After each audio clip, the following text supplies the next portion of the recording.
Habib Idrus bin Salim Al-Jufri ini, apakah dia bisa ditetapkan sebagai pahlawan nasional? Assalamualaikum warahmatullahi wabarakatuh. Bismillah, alhamdulillah, wassalatu wassalamu ala rasulillah Sayyidina Muhammad ibni Abdullah wa ala alihi wa ashabihi wa mawalah, la hawla wa la quwwata illa billah. Rabbi shrah li sadri wa yassir li amri wahlul 'uqdatam min lisani yafqahu qawli. Selamat berjumpa kembali di AJ Dakwah TV. Semoga kita semua senantiasa diberikan kesehatan dan keberkahan oleh Allah Subhanahu wa taala. Amin ya Allahu ya Rabbal alamin.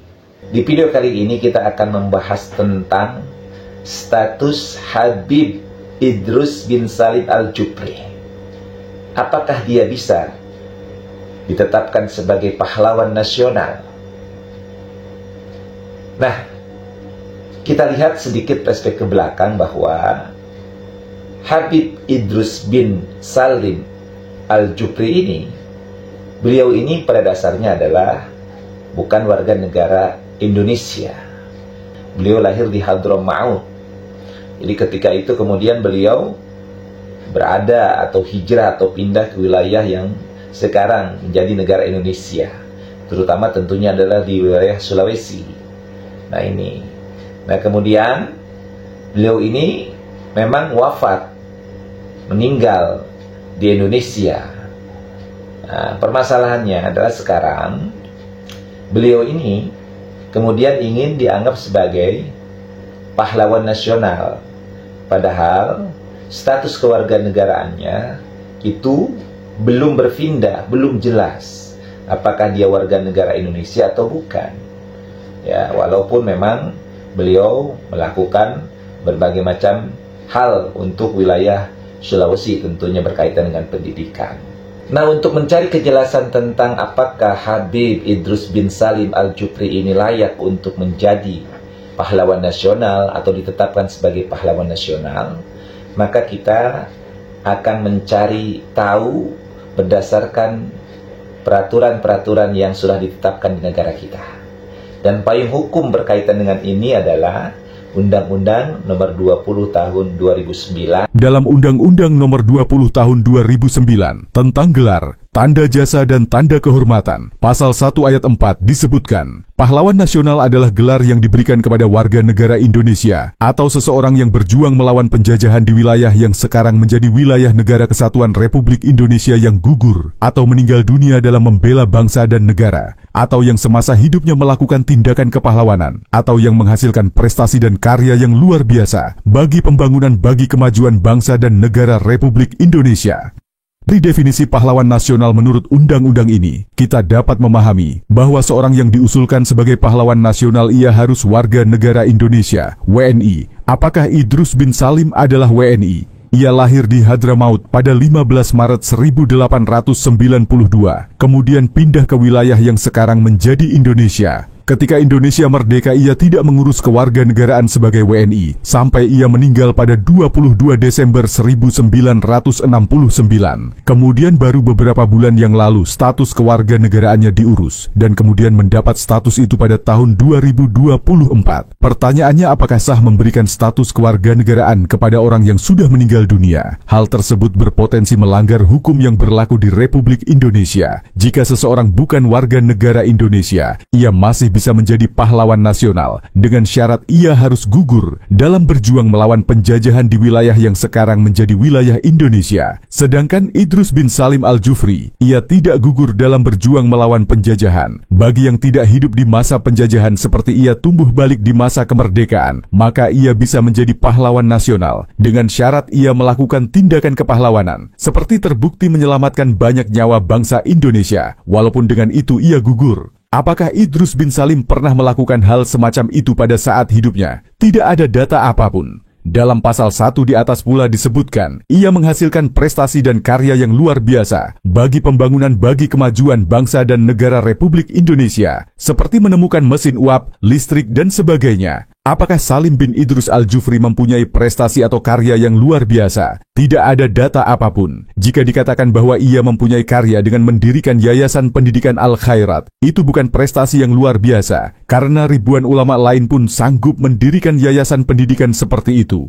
Adapun yang pernah diungkapkan oleh Hidayat Nur Wahid, bahwa Idrus bin Salim Al-Jufri sebagai pengusul bendera merah putih kepada Bung Karno berdasarkan mimpi bertemu Nabi Muhammad SAW, adalah buah bibir yang tidak mempunyai sumber tertulis apapun. Ada dua narasi dari cerita Hidayat Nur Wahid itu, yang keduanya jauh dari kesahihan. Pertama, narasi bahwa Idrus bin Salim Al-Jufri mengusulkan bendera merah putih kepada Presiden Soekarno. Orang mengusulkan, itu tentu harus bertemu. Pernahkah ada dokumentasi bahwa Idrus bin Salim pernah bertemu Soekarno? Jika dokumentasi pertemuan itu ada, apakah ada dokumen tertulis yang mencatat usulannya itu? Jika ada yang mengatakan sesuatu yang terjadi tidak mesti semuanya dicatat. Betul, tetapi jika sesuatu itu adalah sebuah klaim yang besar, semacam klaim bahwa bendera merah putih adalah atas usulan Idrus bin Salim Al-Jufri, maka klaim itu harus dapat dibuktikan dengan data tertulis. Ada lagi yang mengatakan bahwa Salim Al-Jufri pernah membuat syair untuk Soekarno yang menunjukkan bahwa ia mendukung Soekarno. Pertama, harus dapat dibuktikan bahwa syair itu benar karangan Idrus bin Salim. Yang kedua, harus diketahui lagu itu ditulis tahun berapa. Dibutuhkan dokumen untuk itu yang terbukti sah secara filologi. Jika itu ditulis setelah merdeka, itu namanya meluwis menang. Ikut serta setelah kemenangan, bukan ketika masa berjuang.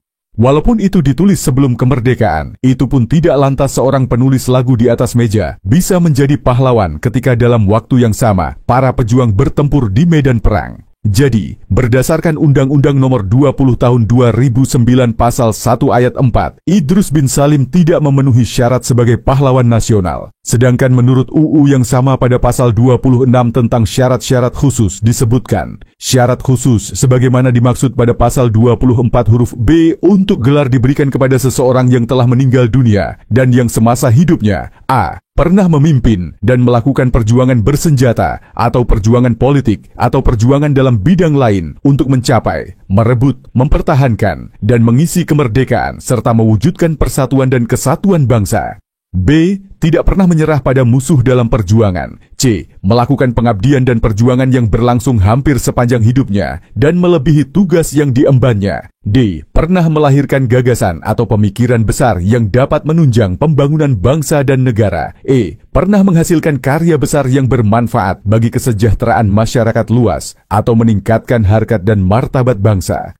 F. Memiliki konsistensi jiwa dan semangat kebangsaan yang tinggi. Dan atau G. Melakukan perjuangan yang mempunyai jangkauan luas dan berdampak nasional. Dari Pasal 26, Undang-Undang Nomor 20 Tahun 2009 sangat jelas bahwa sosok seperti Idrus bin Salim tidak memenuhi syarat sebagai pahlawan nasional. Dalam poin A, disebutkan seorang pahlawan nasional harus mempunyai dokumen tertulis yang membuktikan bahwa ia pernah memimpin perjuangan bersenjata. Bukan hanya ikut dalam perjuangan bersenjata, tetapi harus tercatat sebagai pemimpin. Karena jika semua pejuang harus tercatat, maka akan ada ribuan prajurit yang akan diangkat sebagai pahlawan nasional. Sedangkan untuk Idrus bin Salim, jangankan tercatat sebagai pemimpin perjuangan bersenjata, sebagai anggota saja tidak ada. Masih dalam poin A, Pasal 26 tersebut disebutkan bahwa pahlawan nasional bisa diangkat dari selain perjuangan bersenjata, seperti bidang politik atau bidang lain dalam rangka mencapai, merebut, dan mempertahankan kemerdekaan.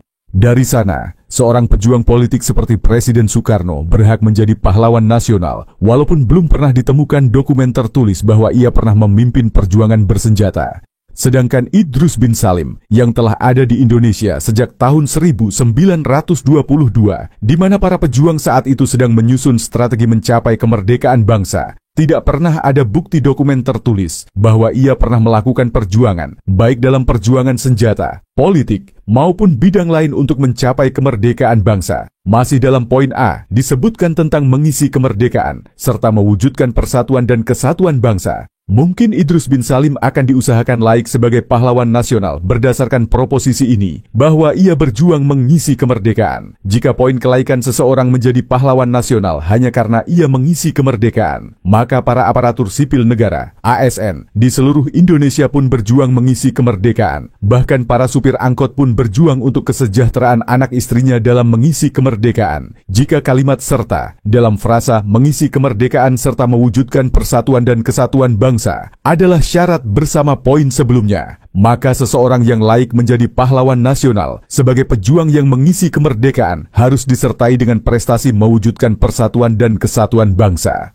Untuk proposisi ini, tokoh seperti Yusuf Kala yang pernah berperan dalam memediasi perundingan antara pemerintah dan GAM, jika ia telah meninggal dunia, laik mendapat gelar pahlawan nasional. Atau Gus Dur, yang telah melakukan berbagai kebijakan terkait Irian Jaya, diantaranya mengubah nama Irian Jaya menjadi Papua, yang kemudian meredakan pemberontakan, laik diangkat sebagai pahlawan nasional. Sedangkan Idrus bin Salim Al-Jufri, tidak ada dokumen apapun yang menyebut ia selama hidupnya pernah melakukan tindakan-tindakan semacam itu. Kemudian pada poin B disebutkan, tidak pernah menyerah pada musuh dalam perjuangan. Poin ini sangat sulit untuk disematkan kepada seorang Idrus bin Salim. Jika seorang tokoh telah ditemukan dokumen tertulis sebagai pemimpin perjuangan bersenjata, maka itu saja tidak cukup untuk memenuhi syarat sebagai pahlawan nasional, kecuali tidak ditemukan dokumen bahwa ia pernah menyerah pada musuh. Sedangkan Idrus bin Salim ini, tidak ditemukan data bahwa selama hidupnya ia pernah mengangkat senjata melawan penjajahan. Oleh karena itu, tidak diperlukan adanya data apakah ia pernah menyerah kepada musuh atau tidak.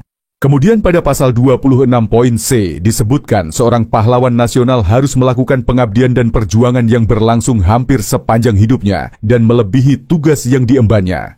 Narasi ini sungguh tidak tepat untuk Idrus bin Salim Al-Jufri, karena ada waktu antara tahun 1922 sampai tahun 1949, yang seharusnya ketika itu ia berjuang bersama pejuang lainnya dalam mencapai dan mempertahankan kemerdekaan, tetapi ia tidak melakukannya. Tidak ada satupun dokumen tertulis yang mencatat perannya dalam perjuangan itu. Ini menunjukkan adanya kekosongan pengabdian dan perjuangan yang dibutuhkan bangsa ketika itu dari hidup Idrus bin Salim. Dalam poin D disebutkan, pernah melahirkan gagasan atau pemikiran besar yang dapat menunjang pembangunan bangsa dan negara. Poin ini pun nihil untuk seorang Idrus bin Salim Al-Jufri. Tidak ada gagasan atau pemikiran besar yang orisinal yang ia lahirkan yang dapat menunjang pembangunan bangsa dan negara. Kemudian dalam poin E, disebutkan pernah menghasilkan karya besar yang bermanfaat bagi kesejahteraan masyarakat luas, atau meningkatkan harkat dan martabat bangsa. Apa karya besar Idrus bin Salim yang bermanfaat bagi kesejahteraan masyarakat?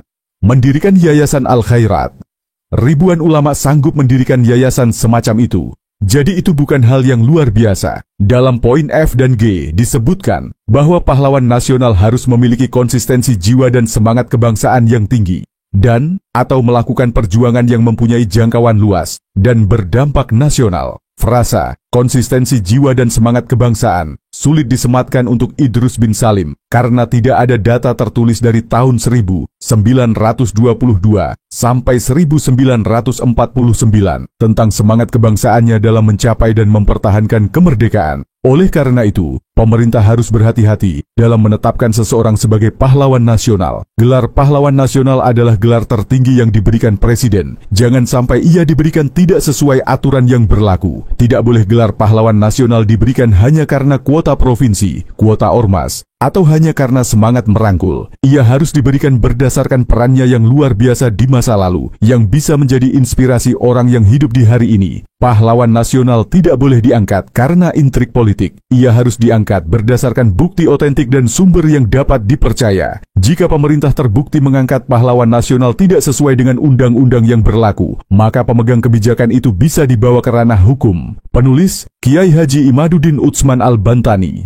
Dari video ini kita bisa melihat bahwa sesungguhnya penyematan gelar pahlawan nasional untuk Habib Idrus bin Salim Al-Jufri itu, kalau dilihat, dianalisa secara peraturan perundang-undangan, tentu adalah tidak layak untuk kemudian diberikan gelar atau ditetapkan sebagai pahlawan nasional. Oleh karenanya, makanya jangan aneh kemudian pengajuan tentang gelar pahlawan nasional untuk Habib Idrus ini itu beberapa kali mengalami penolakan. Tahun 2006 ditolak, tahun 2022 juga ditolak, tahun 2023 juga ditolak. Nah, sekarang pengajuan yang keempat ya, yang diajukan oleh Gus Ipul ya, direkomendasikan untuk menjadi pahlawan nasional atau ditetapkan sebagai pahlawan nasional. Nah, tentunya kita sebagai masyarakat tentu sebenarnya tidak juga terlalu berkepentingan dalam hal ini, tetapi penetapan pahlawan nasional itu tentu harus juga ada hal-hal yang bisa jadi tolak ukur apakah orang ini layak atau tidaknya. Maka undang-undang sudah mengatur hal itu, maka mudah-mudahan saja semua tidak kemudian memanfaatkan atau mencari sisi jalan lain hanya sekedar mengikuti keinginan hawa nafsu dan ambisi mereka saja. Ya, kadang-kadang begitu tuh. Orang tidak punya jasa dan apa-apanya bagi bangsa ini kemudian diada-adakan. Nah, tapi insya Allah masyarakat kita sudah cerdas, pemerintah kita pun sudah sangat teliti dan jeli, jadi tidak akan kemudian sembarangan untuk memberikan gelar pahlawan nasional kepada seseorang. Mudah-mudahan video ini memberikan pencerahan untuk kita semua, agar kemudian polemik berkaitan tentang masalah layak atau tidaknya seseorang mendapatkan gelar pahlawan nasional itu bisa terselesaikan. Mudah-mudahan bermanfaat. Allahumma muwaffiq ila aqwamit thoriq. Assalamualaikum warahmatullahi wabarakatuh.